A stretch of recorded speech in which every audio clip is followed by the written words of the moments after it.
Last week, Bob talked about the consulting trap, a pattern that keeps founders stuck servicing customers without real product growth. This week, we're going deeper into another common founder pitfall: binary outcomes. The startup world, and honestly the whole world, tends to bucket things into two outcomes: success or failure. The startup story becomes either the acquisition, the exit, the IPO, or a quiet shutdown. The unicorn everyone talks about for years, or the one you skip over at dinner parties. But there's a lot that happens in between the two, and it is not as simple as whether you win or you lose. Bob gained that insight after watching it play out a time or two.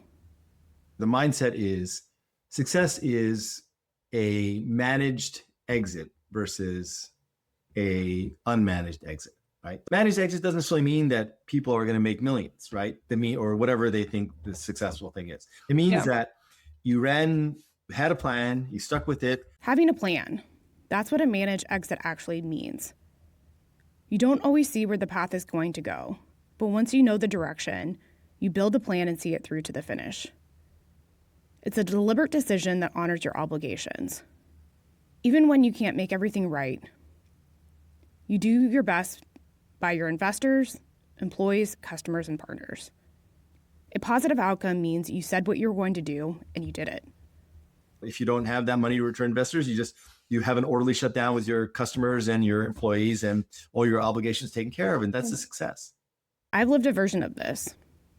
I believed in Bunny, and we didn't set out to fail.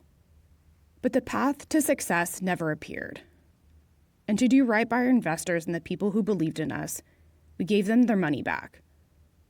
Not many founders do that. I still believe in us, the product, and the vision. Something was just off about the market and timing. I just knew today was not our day. And that there could still be a future, or maybe there wasn't. But we chose to exit in hopes of doing this at a better market timing. When Bob stepped away from runtime, he braced himself for telling investors the news. Obviously, it's more serious because you're taking money from people, but the fact is, not one investor ever gave me a hard time about the money. They were qualified, and better than me, they understood what it meant to take a risk with your dollars. Good investors know the risk before writing the check and understand when things don't work out. But as a founder, it's still an uncomfortable conversation.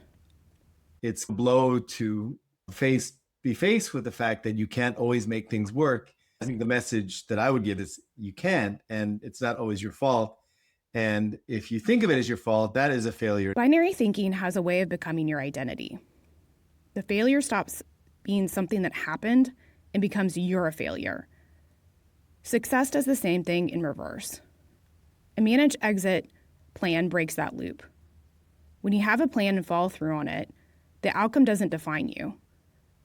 Founders who build and execute a managed exit walk away as people who did right by everyone involved. Bob believes that, and so do I. Next week, Chapter 2.5, The Pioneer's Tax: What it costs to build before the playbook exists, and what founders take for granted today.